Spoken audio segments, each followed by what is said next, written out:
Экинчи Жылнаама китеби. 1-бөлүм. Дөөттүн уулу Сулайман өзүнүн падышачылыгында күчтүү падыша болду. Кудай Теңири аны менен болуп, аны жогору көтөрдү. Сулайман бүт Исраилга, 1000 башлары менен 100 башларына, башкаруучулары менен бүт Исраилдагы уруу башчыларына чогулууга буйрук берди. Сулайман бүткүл эл менен Гибондогу бийик жерге келди. Анткени Кудайдын кулу Муса чөлдө тургузган Теңирдин жыйын чатыры ошол жерде эле. Дөөт Кудайдын келишим сандыгын Кираят Жеаримден ал үчүн даярдап койгон жерге алып келди. Анткени Дөөт ал үчүн Иерусалимде жыйын чатырын курган. Хурдун уулу, Уринин уулу Бетселел жезден жасаган курмандык чалынуучу жай болсо ошол жерде, Теңирдин жыйын чатырынын алдында калган. Сулайман эл менен бирге Кудайга кайрылыш үчүн барды. Сулайман ошол жерде Теңирдин алдында, жыйын чатырынын алдында турган жезден жасалган курмандык чалынуучу жайдын үстүндө бүтүндөй өртөлүүчү курмандыктан миңди чалды. Ошол түнү Кудай Сулайманга келип, "Мен сага эмне берейин? Сура" деди. Сулайман Кудайга мындай деди: "Сен менин атам Дөөткө улуу ырайым көрсөттүң.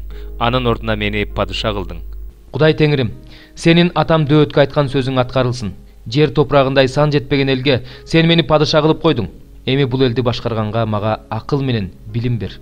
Бул элдин алдында чыгып кирип турайын. Анткени сенин бул улуу элиңди ким башкара алат?" Кудай Сулайманга мындай деди: "Жүрөгүңдө ушундай каалоо болгон үчүн жана сен байлык, мал, мүлк, атак, даңк, кас душмандарыңдын жанын ал тургай узак өмүр да сурабастан, мен сени падыша кылган элди башкарууга акыл менен билим сураганың үчүн сага акыл да, билим да берем.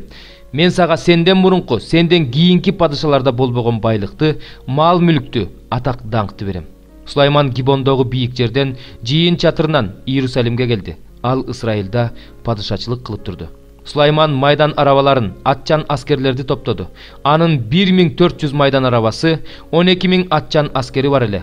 Ал аларды майдан арабалар коюлган шаарларга жана өзү жашаган шаарга, Иерусалимге жайгаштырды. Падыша Иерусалимде алтын менен күмүштөрдү ташка теңеди. Кедир жыгачынын көптүгүнөн аны ойдуңда өскөн тытка теңеди. Аттарды Сулайманга Мисирден жана Кебейден алып келишчү. Падышанын соодагерлери аларды Кебейден акчага сатып алышчу. Мисирден майдан арабаны 600 күмүш шекелге, атты 150 күмүш шекелге сатып алып турушту. Так ушундай жол менен алар хеттиктердин жана арамейликтердин бардык падышаларына да өз колдору менен жеткирип турушту. Ыйык элчи Жакандын 1 каты. 1-бөлүм. Эң башында өмүр сөзү болгон. Аны биз угуп, өз көзүбүз менен көрүп, карап, колубуз менен кармап көргөнбүз. Өмүр келди. Аны биз көрдүк жана ал жөнүндө күбөлөндүрүп жатабыз. Ата менен бирге болуп, бизге келген ошол түбөлүк өмүрдү жарыялап жатабыз. Силер менен биздин ортобузда мамиле болуш үчүн биз силерге укканыбызды жана көргөнүбүздү жарыялап жатабыз. Ал эми биздин мамиле Ата жана анын уулу Иса Машаяк менен болгон мамиле.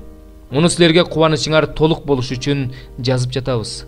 Биз Машаяктан уккан жакшы кабарды азыр силерге жарыялап жатабыз. Кудай жарык, анда эч кандай караңгылык жок. Эгерде аны менен мамилебиз бар деп жатсак, бирок караңгылыкта жүрсөк, анда жалган айтып жатабыз жана чындык боюнча мамиле кылган жокпуз. Ал жарыкта болгон сыяктуу биз да жарыкта жүрсөк, анда бири-бирибиз менен мамилебиз бар жана анын уулу Исанын каны бизди ар кандай күнөөдөн тазалайт.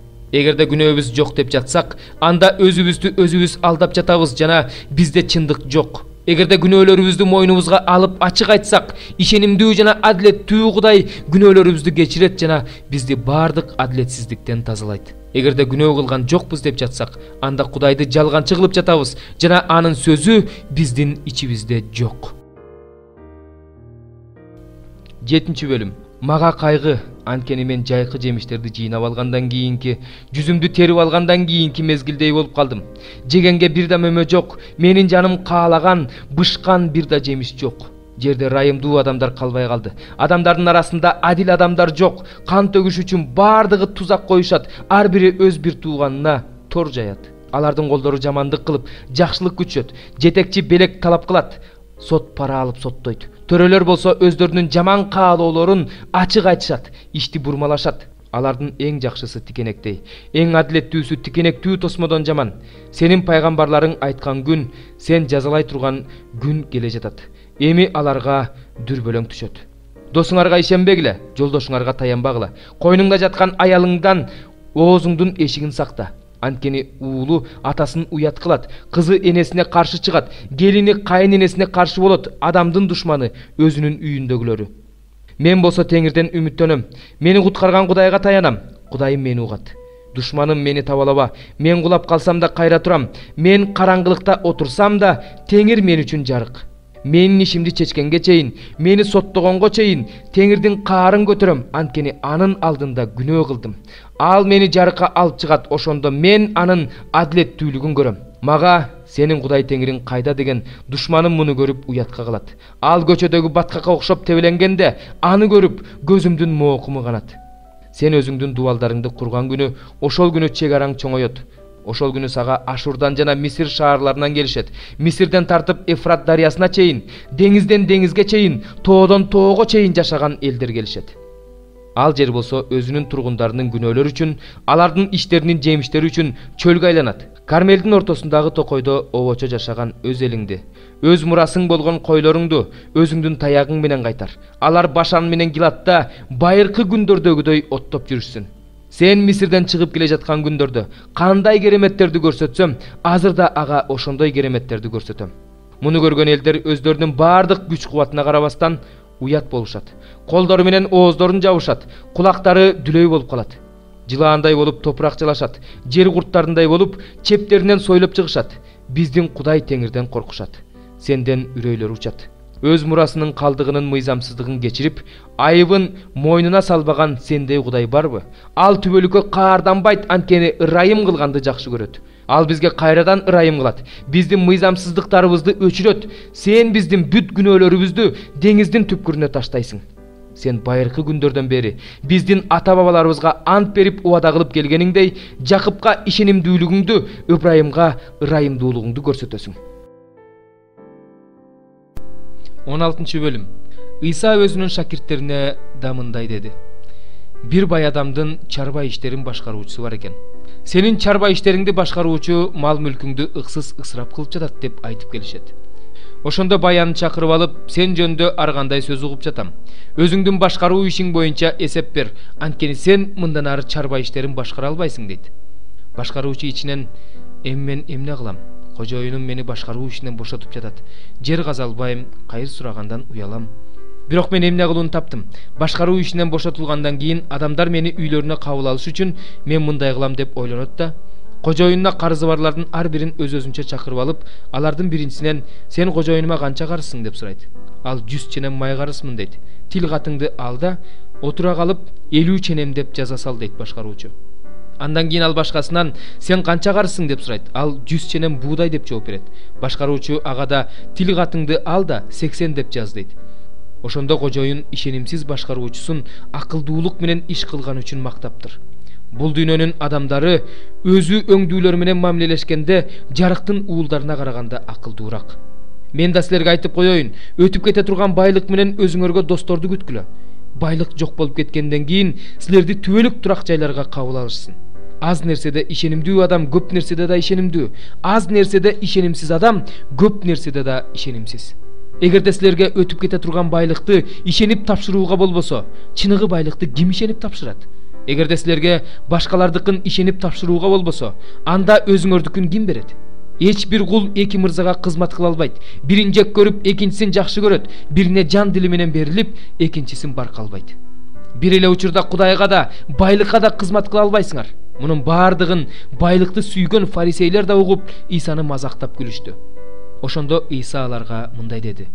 Силер адамдардын алдында өзүңөрдү адил адам катары көрсөтөсүңөр. Бирок Кудай силердин жүрөгүңөрдү билет, анткени адамдар жогору баалаган нерсе Кудайдын алдында жийиркеничтүү. Тоорат жана пайгамбарлар китептери жаканга чейин болгон. Ошол убакыттан бери Кудайдын падышачылыгы жөнүндөгү жакшы кабар жарыяланып келе жатат. Бул падышачылыкка ар бир адам күч жумшап кирет.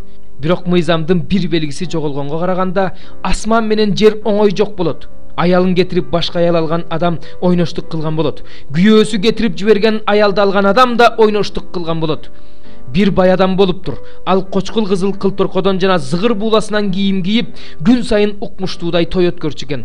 Анын дарбазасынын алдында бүт денесин жара баскан Лазар деген кайырчы жатчу. Ал бай жеген тамактын калдыгына зар болчу. Иттер келип анын жараларын жалачу. Бир күнү ошол кайырчы өлүп, периштелер аны Ыбрайымдын кучагына алып барышат. Бай да өлүп, аны көргө коюшат. Өлгөндөр жаткан жайда кыйналып жаткан ошол бай адам башын көтөрүп, алыстан Ыбрайымды жана анын кучагындагы Лазарды көрөт. Ошондо ал болгон күчү менен: "Ыбрайым ата, мага ырайым кылып Лазарды жиберчи. Ал бармагынын учун сууга малып, тилимди сууласын. Анткени мен бул жалындаган отто азап тартып жатам" деп кыйкырат. Бирок Ыбрайым ага: "Балам, сен өзүңдүн жакшы үлүшүңдү, жашооңду алганыңды. Ал эми Лазар албаганын эстечи. Азыр болсо ал бул жерде сооронууда. Ал эми сен азап чегүүдөсүң. Анын үстүнө силер менен биздин ортобузда түпсүздүк бар. Бул жактан силерге, силер жактан бизге өтө алышпайт" дейт. Ошондо Албай: "Ата, андай болсо сенден суранам, Лазарды атамдын үйүнө жиберчи. Анткени менин 5 бир тууганым бар. Алар да бул азаптуу жайга келбеш үчүн Лазар барып күбөлөндүрсүн" деп өтүнөт. Ыбрайым ага: "Аларда Мусанын жана пайгамбарлардын китептери бар.